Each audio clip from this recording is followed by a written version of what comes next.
Muy buenos días, que Dios los bendiga. Bienvenidos a una mañana más de nuestros 50 días de Pentecostés.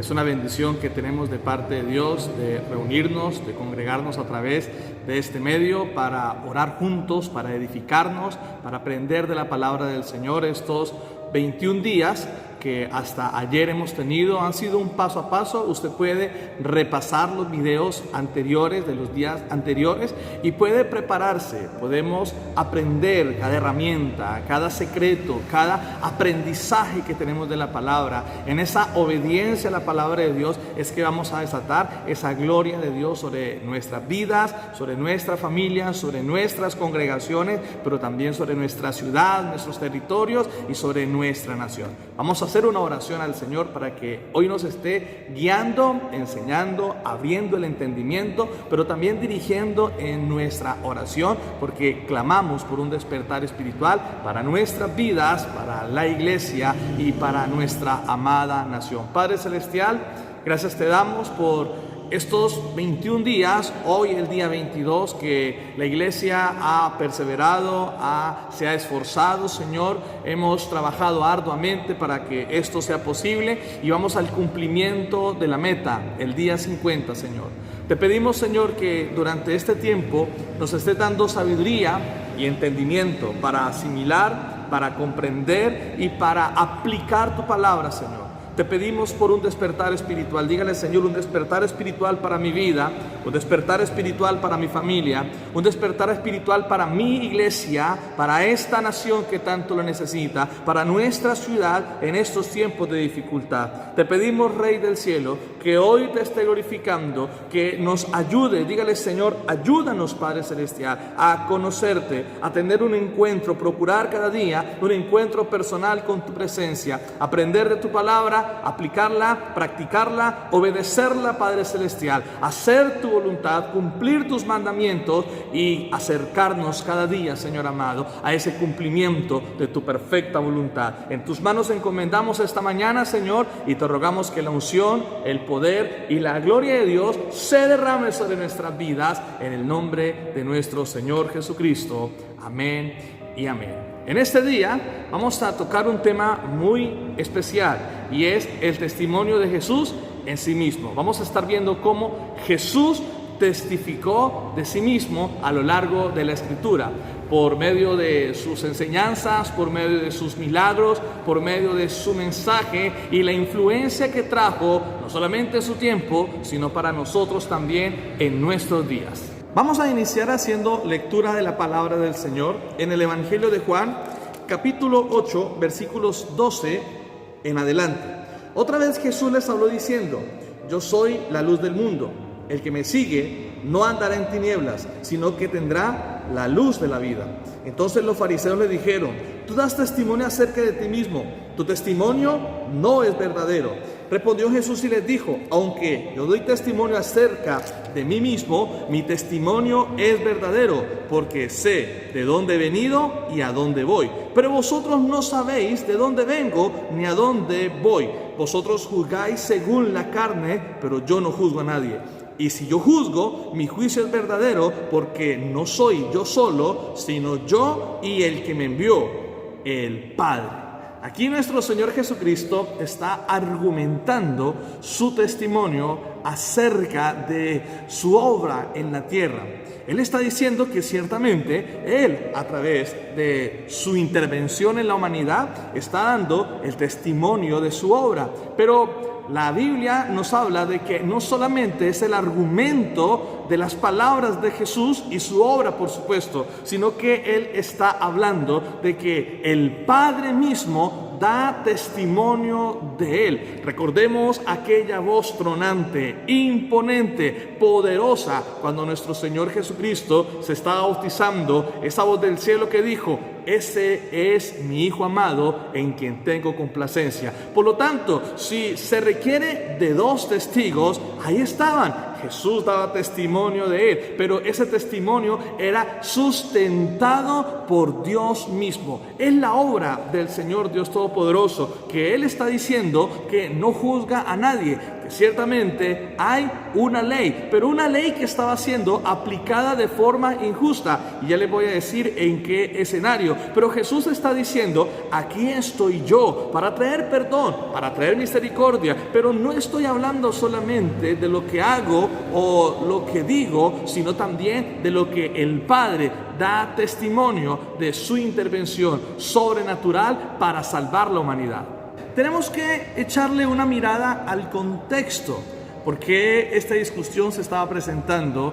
¿Por qué esta apelación de los fariseos y este cuestionamiento tan severo y tan fuerte de parte de los que estaban observando la ley para aplicarla? En el capítulo 8 encontramos en el título, en el comienzo más bien, la mujer adúltera. Y para no extenderme tanto, la Biblia se está refiriendo a una mujer que fue sorprendida en adulterio.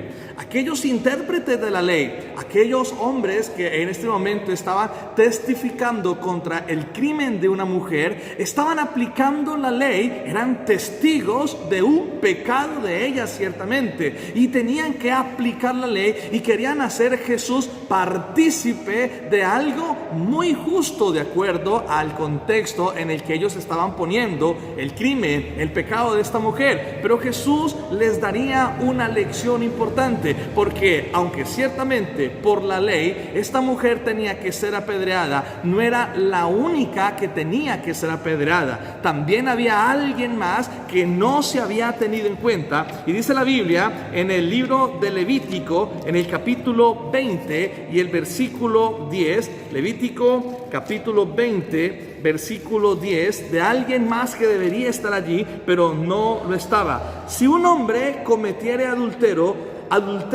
con la mujer de su prójimo, el adúltero y la adúltera indefectiblemente serán muertos. La pregunta que uno puede hacerse después de entender este parámetro de la ley es: ¿por qué apedrear solamente a la mujer? ¿Dónde estaba el hombre que estaba adulterando con ella? Por lo tanto, la aplicación de la ley en medio de tantos testigos que estaban allí, que habían observado, que habían visto, que la habían sorprendido en el mismo acto de adulterio y que estaban a punto de lapidarla, de lanzar las piedras, estaban cometiendo una terrible injusticia, porque en este juicio no solamente debería estar la mujer, sino también debería estar aquel compañero de adulterio que no estaba. ¿Se habrá escapado? ¿Habrá huido? ¿O habrán pasado por alto el pecado de este hombre también? Aquí vemos cómo Jesús interviene en un acto aparentemente justo, pero que ciertamente se estaba llevando a cabo con mucha injusticia. Por eso Jesús le dijo a esta mujer: ni yo te condeno, porque allí no debería estar solamente ella. Y por eso su célebre frase: el que esté libre de pecado, que lance la primera piedra. Y ninguno fue capaz de lanzarla, de condenarla, a pesar de haber sido descubierta, a pesar de que la ley dice que debería ser apedreada, pero estaban siendo injustos. Aparentemente, en una intención de aplicar la ley, eran testigos del pecado de una mujer, pero estaban siendo injustos porque estaban pasando por alto el pecado de alguien más. Las palabras de Jesús a esta mujer fueron palabras de amor, de misericordia y de perdón.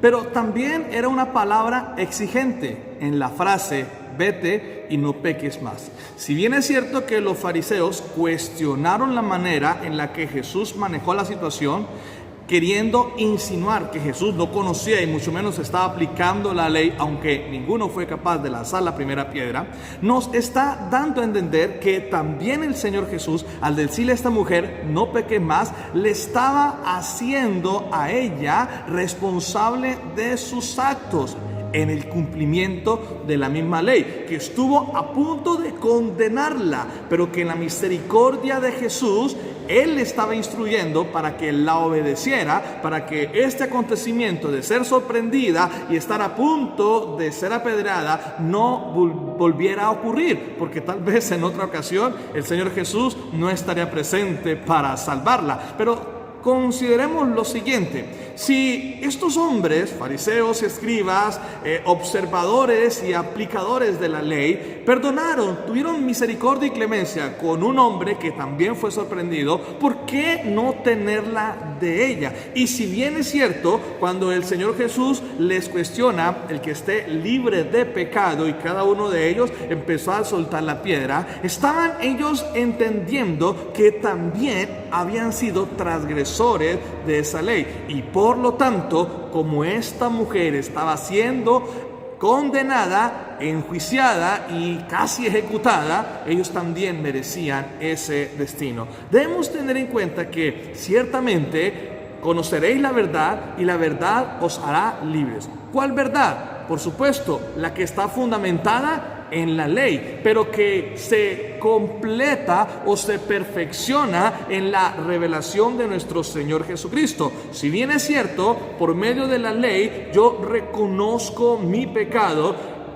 que ha sido perdonado por nuestro Señor Jesucristo, debo aplicarla porque también es vigente para mí. La ley me sirve para que yo pueda entender que he fallado, que he ofendido a Dios y que necesito arrepentirme y necesito urgentemente ese perdón. Ahora, el complemento es el testimonio de nuestro Señor Jesucristo, que fue a la cruz para que ese perdón fuera posible. Pero hay una exigencia y no me cansaré de exponer esta exigencia: vete y no peques más. Lo que estaba demostrando nuestro Señor Jesucristo no era solamente su conocimiento perfecto de la ley, sino la aplicación detallada de esta misma cuando le ordena a esta mujer digámoslo así, mandamiento generalizado de no pecar más. Ahora, este mandamiento era para ella, que había sido sorprendida, pero también era para los que estaban allí para ser sus verdugos, que habían pecado. ¿Por qué? ¿Por qué digo que habían pecado? Porque habían soltado la piedra con la que estaban a punto de asesinarla a ella por su pecado. Si bien es cierto, esta mujer estuvo a punto de morir por su pecado, allí estaba Jesús para darle una lección de perdón y de misericordia. Y no solamente a ella, sino a los oyentes. Por eso se cuestiona el testimonio de Jesús. Por eso se cuestiona y por eso estaban hablando de la ley que habla de los dos testigos. Y Jesús le dice: aquí estoy yo y está mi Padre que da testimonio de mí. Juan 8, 15 y 16 dice: vosotros juzgáis según la carne, yo no juzgo a nadie.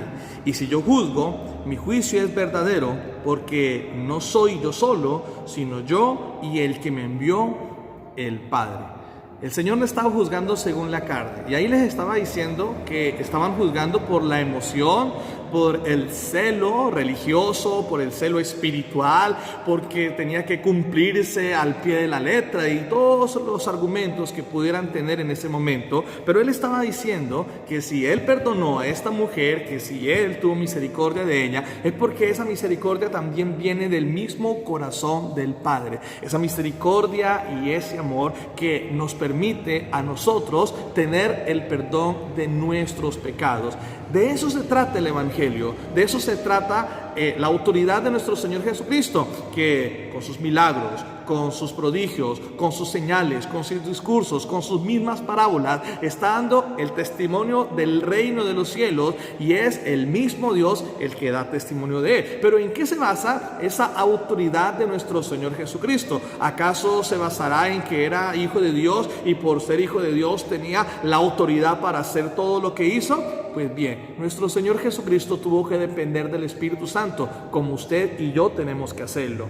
Si bien es cierto que hizo milagros, también es cierto que tuvo una rigurosa preparación espiritual. Lo vemos ayunando 40 días en el desierto antes de iniciar su ministerio. Él dependía del Espíritu Santo, pero también había un testimonio. Recuerdan las palabras del Padre: mi Hijo amado, en quien tengo complacencia. Y esa complacencia se basa en el cumplimiento de la ley, en la decisión de no pecar, de no alejarse de la presencia de Dios, porque el Señor la buscaba todos los días, muy de mañana, aún estando muy oscuro, así como lo hacemos nosotros en estos 50 días de Pentecostés, donde temprano nuestra primera actividad del día es buscar el rostro de Dios, es buscar la presencia de Dios. Y eso es lo que estamos haciendo. En la santidad se manifiesta la gloria de Dios. Esa es la autoridad de nuestro Señor Jesucristo, que el Padre también estaba sustentando su testimonio de rectitud, de justicia y de misericordia. Murió inocentemente y era necesario que fuera un inocente por el culpable. Por eso nuestro Señor Jesús no puede ser cuestionado en su testimonio. Él no pecó, nunca dijo una mentira, nunca fornicó, adulteró, ni nada que se le pareciera. Su testimonio fue 100% santidad. Recordemos que hay un principio teológico que se llama unión hipostática, donde se determina que nuestro Señor Jesucristo es 100% Dios, pero también 100% hombre. Y en su naturaleza humana nunca cometió una transgresión hacia la ley que tanto estaban defendiendo en esta ocasión los fariseos y los escribas. El Padre es el que da testimonio de mí, está diciendo. Y eso es lo que nosotros tenemos que lograr. Eso es lo que estamos procurando aprendiendo esta palabra. Que el Padre, el Dios omnipotente, pueda decir de nosotros, como dijo de nuestro Señor Jesucristo, que diga Dios de ti: eres mi Hijo amado en quien tengo complacencia. Realmente ese es el detonante del despertar espiritual. Así seremos instrumentos de grandes maravillas, pero tenemos que obedecer, y no obedecer por imposición, sino obedecer por el amor al Señor, obedecer por el amor que tenemos a Dios. Ciertamente el Señor Jesucristo nos dice que si le amamos, tenemos que guardar sus mandamientos y tenemos que cumplir su palabra y hacer su voluntad. Vamos a orar al Señor, porque si ciertamente queremos un despertar espiritual, necesitamos practicar la justicia, no la justicia de la carne, no la justicia del hombre, sino la justicia de Dios. La que está en su palabra, la que está en su perfecta voluntad, pero también en su infinita misericordia. Necesitamos integridad, necesitamos obediencia, pero también necesitamos dejarnos guiar por Dios. Estas personas estaban actuando apresuradamente, los fariseos y escribas estaban actuando emocionalmente y estaban cometiendo una gran injusticia, pero afortunadamente el Señor Jesucristo estaba allí para detenerlos y darles una gran lección de amor, de misericordia y de obediencia. Vamos a orar al Señor, pero nuestra oración en esta mañana tiene que ser enfocada y tiene que ser direccionada. Número 1, pedirle al Señor que nos haga personas justas, porque si algo aprendo de estos fariseos es que tal vez en una buena intención podemos estar cometiendo injusticia. Tenemos que ser personas justas y de testimonio. Pero número 2, tenemos que ser obedientes, porque si algo demanda el Señor es la obediencia. El testimonio personal de nuestro Señor Jesucristo se basó en la santidad, en la obediencia, y nosotros tenemos que distinguirnos por eso también, en esa búsqueda permanente, en esa observancia de su palabra, en ese aprendizaje constante, caminando con Él y obedeciendo su palabra para hacer su perfecta voluntad. Vamos a orar al Señor y vamos a pedirle a Dios que nos haga personas justas. Es importante, si en algún lugar debe haber testimonio de justicia, es en el pueblo del Señor. Justos juicios. Hemos aprendido a no decir mentiras, hemos aprendido a no decir falso testimonio, hemos aprendido a no chismear como en algunos programas anteriores. Tenemos que ser personas justas, pero también tenemos que ser obedientes. Así que dígale al Señor en esta mañana: Señor, hazme un hombre justo. Dígale usted, varón de Dios, dígale: hazme un hombre justo. Dígale usted, mujer de Dios, dígale: hazme una mujer justa. Pídale al Señor que haga algo nuevo en su vida. Dígale: Señor, que mis juicios, que mis pensamientos, que mis determinaciones, que mis decisiones sean decisiones justas en el nombre poderoso de Jesús. Dígale al Señor, permite que mi corazón sea un corazón justo para hacer tu voluntad, Señor. Que no esté yo cometiendo errores basados en una buena intención, pero pueda estar cometiendo injusticia como estos hombres que estaban llevando a condenar a una mujer sin tener en cuenta que alguien más estaba fallando y que necesitaba el mismo castigo. Dígale, Señor, ayúdame a ser justo. Si bien es cierto, Padre Celestial, que tú eres justo, también es cierto que tengo que aprender de esa justicia. Dígale al Señor en esta mañana que le ayude. Dígale al Señor que esté ministrando su vida, que esté ministrando su corazón. Dígale a Dios que le esté ayudando y le esté fortaleciendo. Dígale, Señor, que trate con su mente, con su pensamiento y con su corazón. Pero ahora también dígale, Señor, hazme una persona obediente. Justicia y obediencia. Creo que son la lección de ese testimonio de nuestro Señor Jesucristo. Dígale, Señor, hazme una persona justa, pero también hazme una persona obediente. En esa justicia y en esa obediencia, en ese testimonio de rectitud, estamos aprendiendo de parte del Señor algo importante para un despertar espiritual. En esa justicia y en esa obediencia vamos a ver cómo muchas personas como esta mujer se salvan. En esa justicia y en esa obediencia vamos a ver cómo muchas personas llegan a los pies de Cristo pidiendo perdón, buscando reconciliarse con Dios. Pero deben ver ese ejemplo en nosotros. Deben ver una iglesia orando, deben ver una iglesia intercediendo. Dígale, Señor, hazme un instrumento de tu justicia, hazme un instrumento de tu santidad. Dígale, Señor, hazme un instrumento